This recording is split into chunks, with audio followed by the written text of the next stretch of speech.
안녕하세요. 오늘도 여러분과 이렇게 함께할 수 있어서 매우 기쁘고 감사합니다.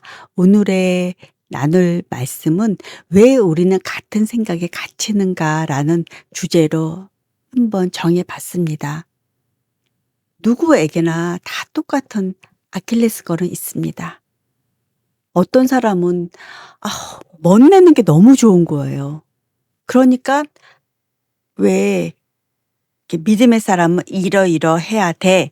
그럼 뭣도 어느 정도의 절제가 좀 돼야 되는데 그게 안 되는 거예요. 그래서 왜 사람들에게 약간은 이제 눈총도 받고 그렇게 되는 거죠, 너무 과하니까. 근데 또 어떤 사람은 이 왜 말하는 게 너무 좋은 거야. 근데 믿음의 사람들은 모든 면에서 절제가 돼야 되거든요. 또 어떤 사람은 왜 술 마시고 이런 거 그런 자리가 너무 좋은 거예요. 근데 또 믿음의 사람들은 또 그게 또 "아우 안 돼." 이렇게 또 우리가 생활에서 이렇게 차단이 되잖아요. 그러니까 모든 면에서 우리가 볼 때 믿음의 사람들은 "이거 안 돼. 저거 안 돼." 이런 것들에 갇혀 있단 말이에요. 그러니까는 사람들이 '아우 쟤는 이렇게, 쟤는 이런 식으로 이 약간은 따돌림도 왕따도 이렇게 되는 거죠. 근데 우리가 옛날에는 믿음의 사람들이 많이 그런 것들을 구분을 하면서 우리가 안 했었단 말이에요. "나는 믿음의 사람으로 이러이러한 거는 안 해." 하면서 그러니까 자기 절제를 하면서 살아갔었는데 요즘들은 믿음의 사람이라고 해서 막 그런 절제하는 면들이 쪼금씩은 허물어져서 믿음의 사람과 믿음이 없는 사람과의 구분이 많이 퇴색돼 버린 거는 사실 맞습니다. 그래서 성경에서 탁 집어 말씀하시잖아요. 믿음의 사람이 소금이 소금의 맛을 잃어버리면 버려진다고. 빛이 빛을 잃어버리면 아무 소용이 없는 거라고. 그게 바로 믿음의 사람은 믿음의 사람으로서의 그것을 갖고 있어야 되거든요. 근데 지금 이 시대에서는 그렇게 믿음의 사람들이 그 정체성을 갖고 '나는 이러이러한 것들을 안 해야지.' 하고선 하기가 사실 쉽지 않은 세상에서 살아가고 있습니다. 근데 사실은 그것이 우리가 용기를 내서 시작을 하면 그렇게 살 수 있거든요.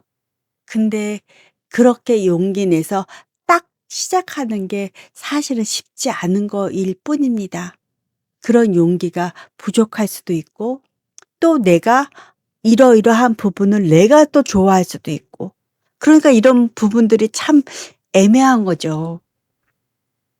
근데 하나님께서는 믿음의 사람한테 좁은 길로 가라고 말씀하셨고 골방에서 혼자 기도하라고 말씀하셨습니다. 그러니깐 믿음의 사람은 그만큼 외롭다는 거죠. 믿음을 지키기 위해서는 이러이러한 사람과는 또 멀리해야 되고 이러이러한 말들은 안 해야 되고 이러이러한 것들은 먹지 말아야 되고 이런 것들이 구분되어 있는 것이 맞는 삶이라고 저는 생각합니다. 왜?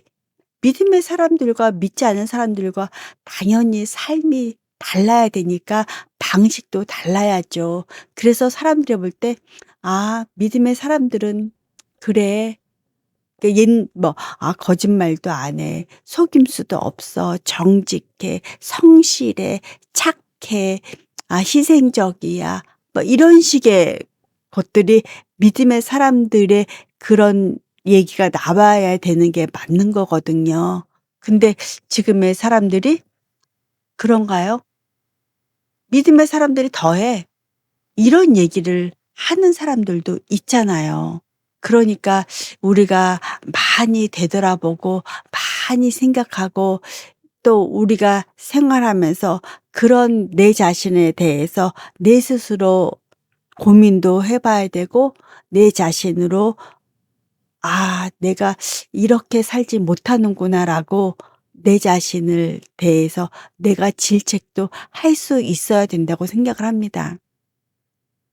그렇기 때문에 우리는 믿음의 사람으로 '이렇게, 이렇게 해야지. 이렇게, 이렇게 해야지.' 하면서 그게 생활에서 실천하는 게 사실은 쉽지 않기 때문에 그런 걸로 우리가 마음이 무거울 수도 있습니다. 여러분 근데 실천해 보면 그렇게 어렵지도 않고 그렇게 힘들지도 않습니다. 근데 그 첫 발을 내딛는 게 사실은 쉽지 않은 거죠.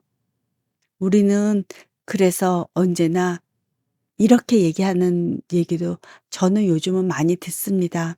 어떻게 성경에서 나오는 그것처럼 우리가 생활을 할 수가 있어라는 얘기도 요즘들은 합니다.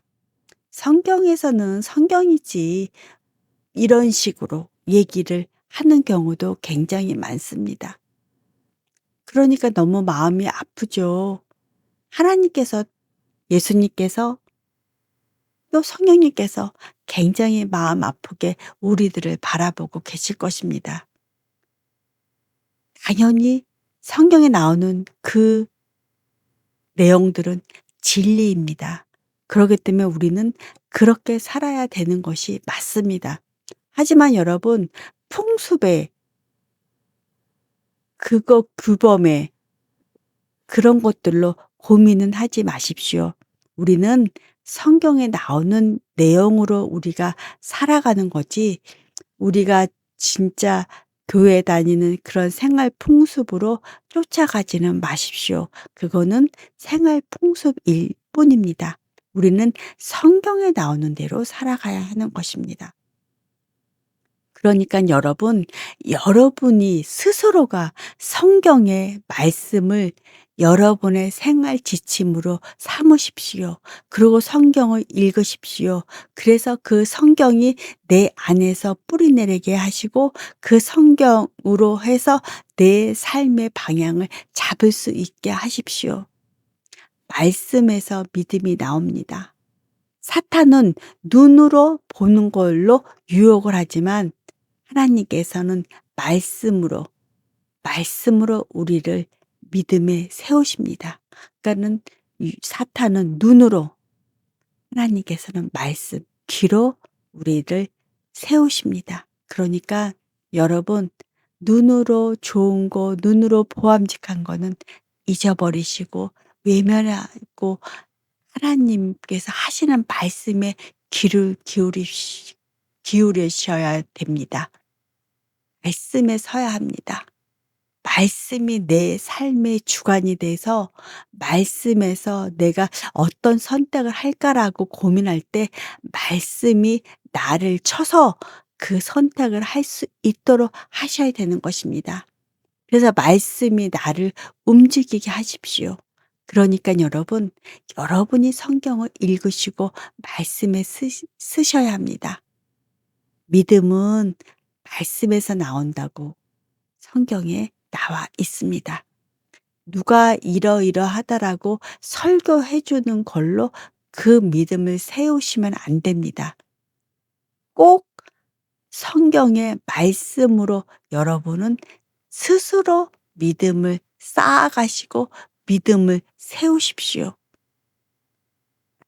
여러분께서 성경을 몰라도 하나님께 기도하면서 성경을 읽으면서 "하나님 제가 말씀 안에서 믿음을 찾고 말씀이 저를 움직이게 하여 주십시오. 그래서 말씀이 저의 지침서가 될 수 있도록 하여 주십시오.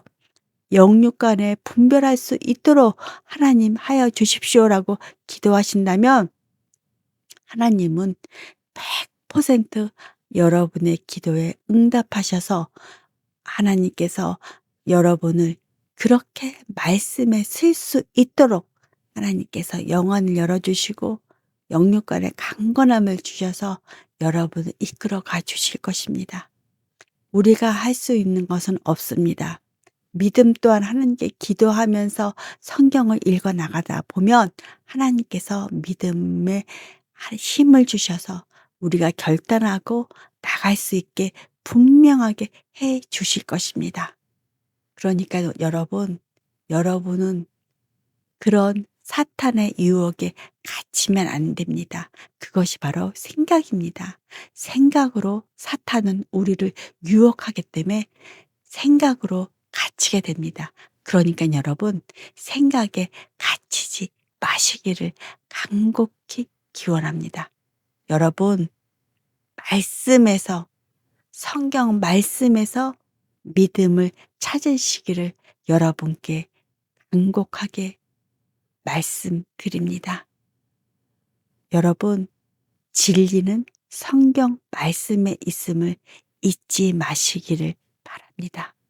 오늘은 왜 우리는 같은 생각에 갇히는가라는 주제로 여러분과 말씀을 나눴습니다. 이것이 바로 믿음입니다. 우리가 믿음 안에서 갇히고 믿음에서 해방을 느끼는 것입니다. 그러니까 여러분 성경을 여러분의 삶의 지침으로 삼으시기를 바랍니다.